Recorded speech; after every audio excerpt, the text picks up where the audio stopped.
प्रमद बर'आ आंखौ माबा केस होनो मा होनो होनदों आं बबे जायगायाव माला सिखाव मावनायनि दाखायत मावनायनि आंखौ केस होनो नागिरदों बेलाय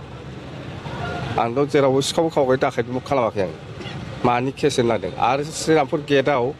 प्रमद बर'आ जिखिनि फैसा कालेक्सन खालामबाय थायो आंथ' सिगाङाव मिथिथारामोन उनावसो मालायफोर रायलायनायखौ खोनादों आरो बुस्थुआथ' नंगौ आरो सोर फैसा खांग्रा बिनि नामखौबो आं बुंनो हायो बुंथ'आ आङो दा हेलिकप्टार गाखोना माजों बे इलेक्सन केम्पेइन खालामगोन होनना बुंदों सार नङा जोंना जाहैबाय हेलिकप्टारा आगोलाव गाखोबाय थाग्रा हिसाबै ड्राइभारफ्रा सिनायथि दङ माखासे बिसोर फन हरो आंनो ओमफ्राय आं बुंहरदों जोंहाथ' गभर्नमेन्ट गैया दा फैसा होनो हानाय नङा फैसा गैया बे बुंहरदों बिसोर बुंहरदों बाखियाव जागोन होनना बुंदों जोंनि रेलिया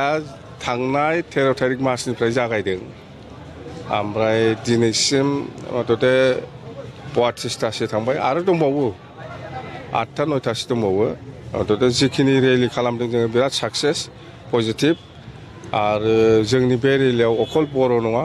गासिबो जाथि जनगोष्ठीनि मानसि थायो दङ राजबंशिबो दङ बेंगलिबो दङ मुस्लिमबो दङ गरखाफोरबो दङ नाथजुगिबो दङ आदिबासिबो दङ राजबंशिबो दङ मथथे गासिबो जाथि बिटिसिआव जेसेबां जाथि दङ बयबो जोंजों दंफाजोबो आरो बे रेलियाव ओंखारफाजोबदों आरो जिखिनि रेलि खालामदों आङो आगोलनिफ्राय बिपिएफ दला बांसिन सक्तिबान जाबोबाय थागासिनो दं आरो जोङो खुनु रायजोखौ खुनु पाब्लिकखौ जबरदस्त खालामाखै बिथांमोना गावनो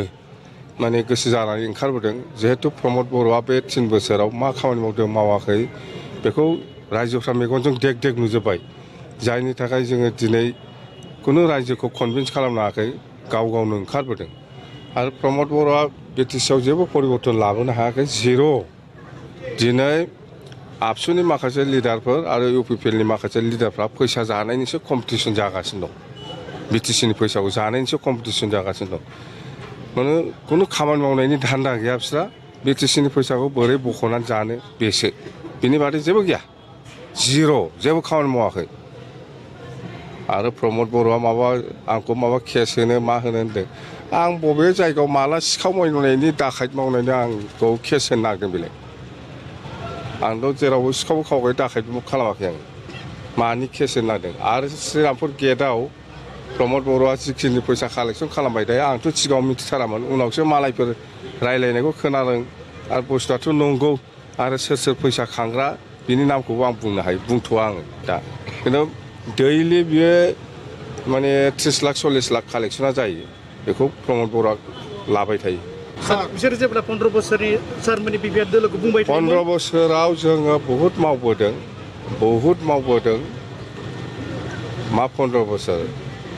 बहुद मावबावनांगौ दङ बिटिसिआव दिनै माने अदालगुरियाव जोंहा माखासे टारगेट दङ दिनै क'क्राझाराव इउनिभारसिटि जाबाय दिनै क'क्राझाराव इन्जिनियारिं कलेज जाबाय मेडिकेल कलेज जाबाय बे एक्जाक्ट जिनिसा जोंना अदालगुरियावबो जानांगोन जोङो इउनिभारसिटि केम्पासखौ बिदोंमोन बे हिसाबै जों मोनग्रोनो हाबाय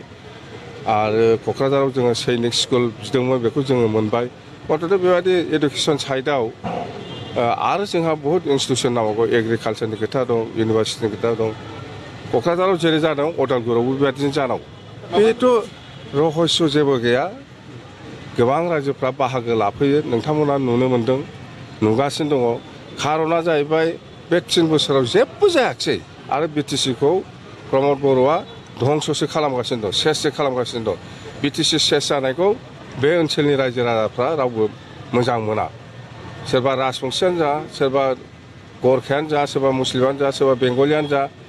बा जिमान जाथि जनगोष्ठी दं बा आदिबासियानो जा बिटिसिखौ आगोलनि बादि थाजाफिननो बयबो लुबैयो दिनै धंस जानो थांगासिनो दं ओंखायनो गासिबो रायजो राजाफ्रा दिनै ओंखारनानै जोंनि बिपिएफखौ हेफाजाब होफैयो हेलिकप्टार गाखोना माजों बे इलेक्सन केम्पेइन खालामगोन होनना बुंदों सार नङा जोंना जाहैबाय हेलिकप्टारा आगोलाव गाखोबाय थाग्रा हिसाबै ड्राइभारफ्रा सिनायथि दङ माखासे बिसोर फन हरो आंनो ओमफ्राय आं बुंहरदों जोंहाथ' गभर्नमेन्ट गैया दा फैसा होनो हानाय नङा फैसा गैया बे बुंहरदों बिसोर बुंहरदों बाखियाव जागोन होनना बुंदों मिथिबाय बाखिबाबो जागोन होनना बुंदों होमबालाय फैदो देनां सरखार बानायबा होगोन आं फैसाखौ होमबास